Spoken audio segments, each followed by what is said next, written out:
All right, back with another edition of Plus Money Picks, coming off of a profitable UFC 263. Ended up going up 7 units, so hoping for another profitable week this week. Main event this week is Korean Zombie versus Dan Ige. First fight of the card, we have Laura Procopio versus Casey ONeill. This one, so Laura Procopio, I would say she is a cleaner striker. She has a little bit more diversity in her striking, and I think in the ways that she could take you down. She's a little bit better at defending herself. We also already know that she could handle going to a decision in the UFC.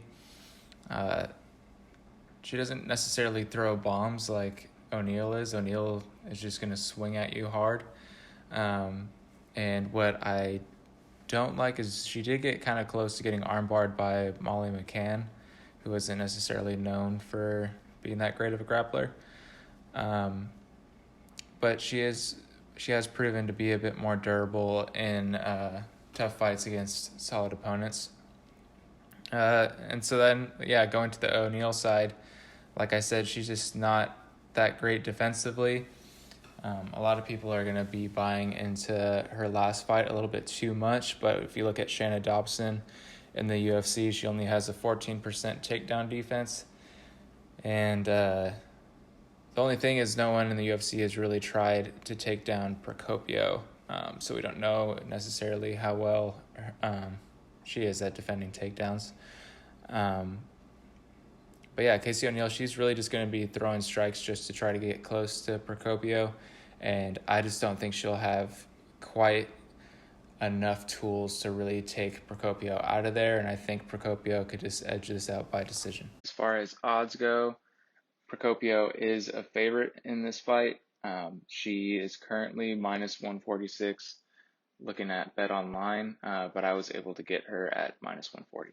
Next, we have another pretty closely lined fight. We have Rick Glenn and Joaquin Silva. Joaquin Silva is currently minus 135, Rick Glenn plus 115. Looking at both their records, Joaquin Silva, he's 11-2. Rick Glenn is 21-6 and hasn't fought for some time. Neither one of these guys has really fought within the last couple of years, which is definitely making it tough to really have a solid, to see a solid choice in this fight. Silva, in his last fight, he got touched up pretty bad by Hakparast, and he got dropped in that fight. He tends to throw bombs and get cracked a lot in his fights. And it just seems like opponents, as long as they keep it simple with the boxing, they do pretty well against him. Jared Gordon was able to take him down while mixing in some just simple boxing with him. Silva's just going to be in there trying to finish this fight a little bit more. But then when you look at Rick Glenn, he's never been knocked out. He has been submitted. And one thing that I didn't like seeing was he did get rocked by Aguilar. But I think basically what Rick Glenn would have to do in this fight is he would need to establish a jab really early, start feeling confident with his boxing, and he could even do some work by using his kicks from the outside. He just can't charge in the way that he was against Aguilar, and I think looking at that, if he's able to utilize all of what I said, then I think he should be fine with edging out a decision against Silva. But like I said, can't really feel too confident making a pick in this one just because we haven't seen these guys in a while. Next up, we have honestly a fairly low level heavyweight fight between Josh Parisian and Roque Martinez. Roque Martinez 15-7-2, Josh Parisian 13-4. Josh Parisian recently lost to Parker Porter, and Roque Martinez actually had a decent fight against it was against Donchell Mays.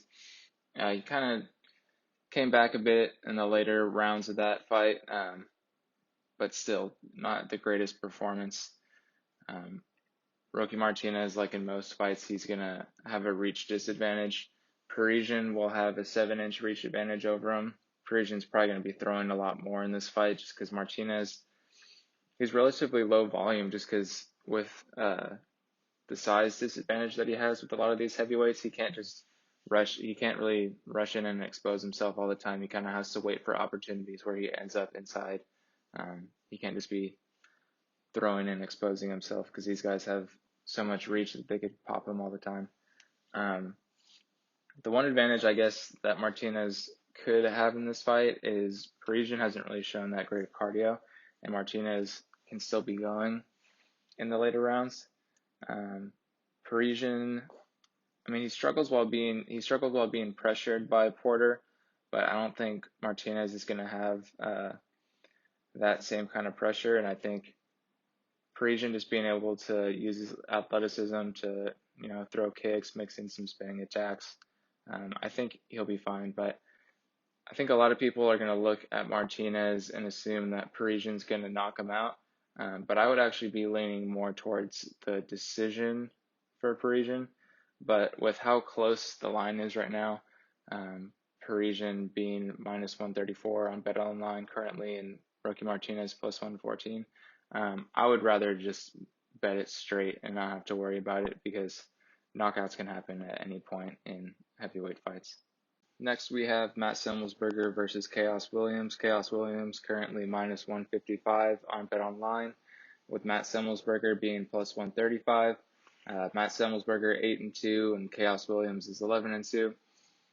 So in this one, I started to really lean towards Chaos Williams. Looking at Matt Semmelsberger, he does have quick hands. He can mix in some grappling. If this does go 3 rounds throughout the fight, I would say that Semmelsberger will probably be higher volume. But he just didn't look that great against Carlton Minus. That's someone that you should really be showcasing yourself against, and I thought he got hit heavily a lot in that fight, or at least more than he should have, and he just didn't look that great in round 3. And even though Chaos Williams is a power puncher, I thought he didn't look too bad if you watched that fight between him and Michel Pereira. He was still in it in the 3rd round, and that was even a fight where he had been taken down and had to get back up. Chaos Williams, he's going to have a slight reach advantage in this one. He's never been finished. He would definitely have the power advantage. He really does look to throw heavy hooks, and he's pretty quick when he starts exchanging with people. He just waits for time to explode, and then he kind of just goes for it. He doesn't really move around too much within that. He kind of just stalks his opponents and tries to hold the center of the cage. He's got heavy leg kicks to add in with all of that, which I like for this matchup. It really just comes down to the fact that takedowns haven't really popped up too much in his fights because they've either ended quick or, in the Michel Pereira fight, he just got taken down a couple times. But along with that, he hasn't defended a takedown yet in the UFC, so I just don't really like that. That did almost completely scare me away from choosing Williams, but Semmelsberger, he's been finished in both of his losses, and one of them was to an opponent that isn't necessarily proven and doesn't have a great record.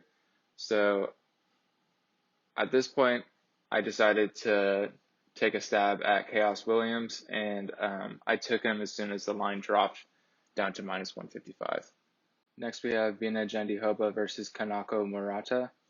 Jandiroba currently minus 135 and Morata plus 115. I actually took a bet on Jandiroba at minus 132, just because looking at this matchup, so Morata is 12-1, Jandiroba 16-2, but Jandiroba has definitely got the better strength of schedule. Morata, she's just very one-dimensional, I would say. She's very strong and would probably have the overall strength advantage in this fight. It's just that she hardly throws strikes, and everything's about setting up her takedowns, and then even once she gets her takedown, she doesn't really throw a whole lot of strikes on the ground. She faced Randa Marcos, which if you're really a very solid up-and-coming prospect, I think you should dominate Randa Marcos. And she did in the grappling realm, but she didn't really put a lot of damage on her. Jandiroba, she does have a 73% takedown defense, and even if she gets taken down, she might even appreciate being there because she's just so good on the ground. Gennady herself was even able to take down Carla Esparza 3 times and defended 4 out of 10 of Esparza's takedowns. And I think Esparza, say what you want about her, she is a pretty high-level UFC grappler. Yeah, she's just got some of the most impressive jiu-jitsu in all of the women's divisions of the UFC. And 13 of her 16 wins are by sub. She'll have a little bit of a reach advantage, and I think won't be as afraid to be throwing strikes in this one, so maybe even, have the higher volume on the feet. I just haven't seen anything out of Morata to feel like I should place a bet on her, which is why I decided to just go all in on Bina Jandiova. Next, we have Nick Moreno versus Alexa Kamer. Currently, Alexa Kamer is minus 240, and Moreno is plus 205. Looking at their matchup, Moreno, he's 9-1 against not great competition, and Alexa Kamer is 6-1. He recently got his first loss to William Knight, which he did not look great in that fight. But when I was doing the tape study on Moreno, he doesn't look that great. I mean, his first UFC fight, he gets dominated by Safirbek Safarov, who already doesn't get a whole lot of praise from the MMA community. His striking and grappling just looked horrible in that one. I actually watched one of his fights against a guy that was 12-40 at the time, but now is 12-50. And it was actually really back and forth. And really what it came down to was the other guy just kind of got tired and wiped out after the second round and just said he was done. So I think it shows up as a TKO, but he didn't knock him out. So yeah, Moreno, he's kind of just giving off that impression to me, at least, that he's a can crusher. He's a strong dude, and he throws hooks that I guess if they landed on Kamer, probably going to do some damage, but I don't think his grappling is necessarily that much of a threat against Kamer. Kamer is just way smoother on the feet. He can mix it up by going high with kicks. He definitely has a more legitimate path to knockout, just because he's, like I said, cleaner striker, smoother striker. Kamer is even going to have a reach advantage in this one, and that could really come into play, even though it's only slight. I think just because Moreno just really depends on throwing hooks, and Kamer is actually capable of throwing jabs and straight punches. I think that reach advantage could kind of come into play. And Moreno, I mean, his path to victory in this one would be to finish Kamer, and Kamer hasn't been finished yet, so there's not really like a very clear path to victory for Moreno. Yeah, I guess if people are looking at Kamer and kind of doubting it just because he got taken down by William Knight, this guy Moreno, he's not as explosive as William Knight, and I think Kamer should be able to hold his own in that department. But Moreno, he hasn't been finished either, so I'm looking at actually decided to place a bet on Kamer by decision. I think the knockout is live, but in this matchup, I just kind of think that the decision is more likely, and I was actually able to get that at plus 140. So yeah, that's the way I'm leaning for this fight. All right, next we have Diego Lima versus Matt Brown. Matt Brown is plus 145 currently, and Diego Lima is minus 170. Matt Brown's 22-18, and Diego Lima is 15-8. As far as age goes, Matt Brown will be 40 for this matchup, and Diego Lima is 31. With that being said, I still did decide to bet on Matt Brown just because I'm a fan of Matt Brown, and I think this is a matchup where he actually does stand a decent chance. Diego Lima, he's been knocked out 4 times. I do think that's probably the most likely way that Matt Brown wins this fight. Diego Lima did get beat down pretty badly by Bilal Muhammad. He tends to be someone that gives up control of the center of the cage, which I like that'll open it up even more for Matt Brown to be the pressuring fighter. Matt Brown's going to have more punching power in this one. Diego Lima, he's mostly a decisionator that likes to just be heavy on leg kicks, which Miguel Baeza did have a lot of success against Matt Brown using leg kicks. But, Baeza kind of does that to everyone. So just because I don't really like Diego Lima that much, I don't think he's going to land heavy strikes on them. Matt Brown might even be able to kind of mix in some grappling in this. I just decided to say screw it and bet Matt Brown. I guess if you were trying to choose an outcome in this one, maybe take Matt Brown by knockout just because you're going to get pretty good odds on that. But I felt good just taking the underdog money line on Matt Brown. Next, we have Bruno Silva versus Wellington Turman. Bruno Silva currently minus 132 and Wellington Turman plus 112. Bruno Silva is 19-6. Wellington Turman is 16-4. This is going to be the UFC debut for Bruno Silva. Height and reach between these guys pretty much the same, but Silva known for being a much better striker. With that being said, 5 of his 6 losses are by sub, and he can really get dominated in the grappling and tire out. But he has been getting a lot of knockouts, and he did beat Shlemenko, which, at this point doesn't mean all that much. Yeah, I just don't know how much stake I really want to put in his record, just because it's kind of in these Russian organizations and not always against the best opponents. Wellington Turman, the thing about him is he doesn't have the best striking defense. The significant strikes landed per minute for him is less than what he absorbs. But he does have that decent wrestling and a good enough ground game to threaten Bruno Silva. So I just think since Bruno Silva hasn't really been tested against UFC competition yet, it's hard to tell how this fight's going to play out. And then on top of that, Bruno Silva did pop a USADA test and has been serving a suspension for a while. So we don't know how he's going to look coming back from a couple of years off, and maybe even how much whatever he was taking was affecting his game. So this one, I just decided to take, I bet that the fight doesn't go the distance. Didn't really choose a side in this one because Bruno Silva has that glaring hole in his grappling. He can't get submitted, and Wellington Turman has that in his game. And then Bruno Silva, really good striker, and Wellington Turman's not the best on the feet and did just get knocked out. So really hard to tell in this one, but I would say that if you're trying to make a bet, then taking the fight doesn't go to the distance actually is probably your best route. Next, we have Seungwoo Choi versus Julian Rosa. Seungwoo Choi is minus 142, and Julian Rosa is plus 122 currently. Julian Rosa, he is 25-8. Seungwoo Choi is 9-3.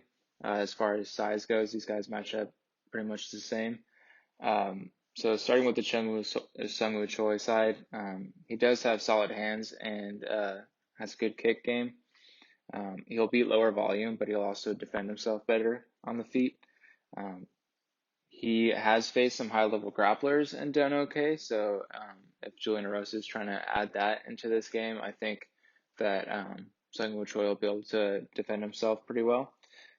He could also put in decent work when he's pushed up against the fence. He knows how to throw knees while being pressured.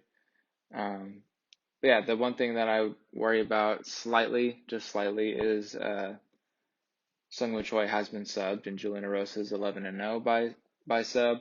As far as on the feet for Rosa, he does have good hands. He's high volume, but he keeps his hands pretty low, and he'll get hit more than he lands usually.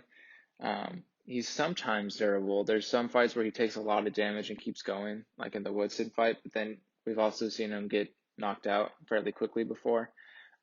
He doesn't have that great of takedown defense, so Seungwoo Choi decides to surprise him by trying to bring him to the ground. Seungwoo Choi actually might be successful. Just looking at this fight and basing everything off of recent performances and everything, I actually feel more comfortable siding with Seungwoo Choi. I just think he's a cleaner striker. Like I had mentioned, he's better at defending himself.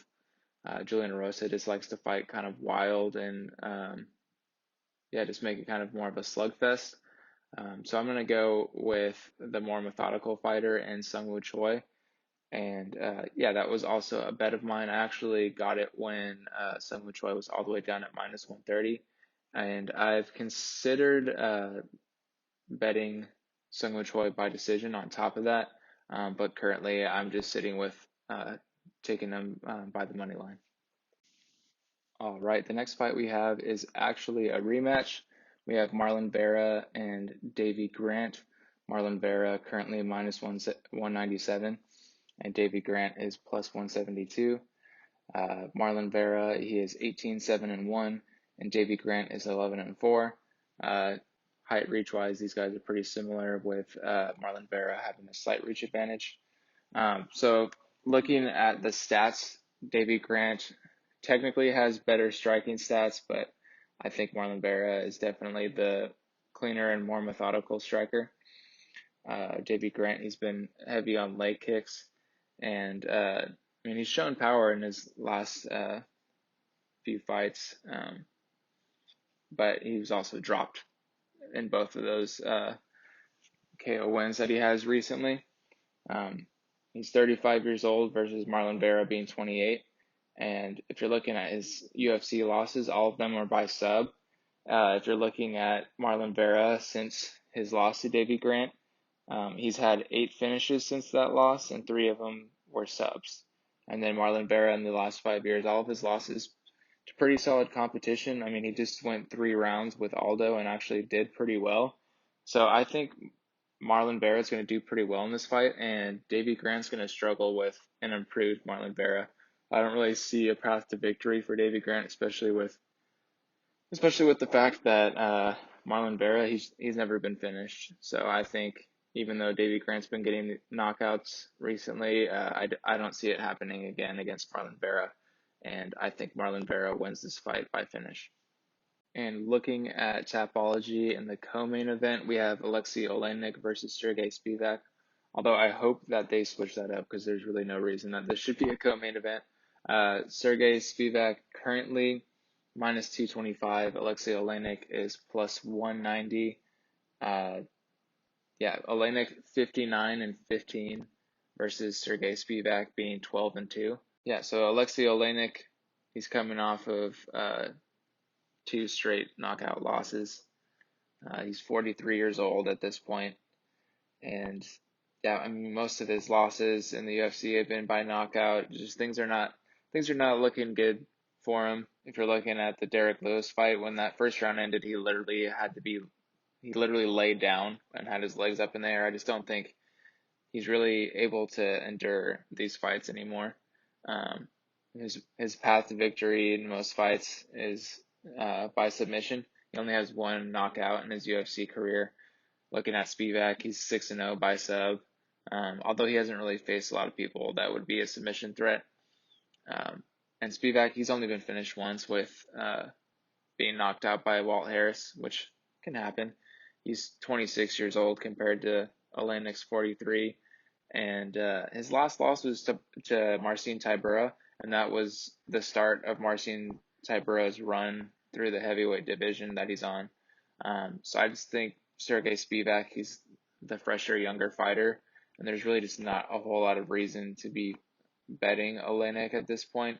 So I'd say you got to go with Spivak, possibly even sprinkle him into parlays this weekend. That brings us to our main event, which is possibly one of the hardest ones to predict on this whole card.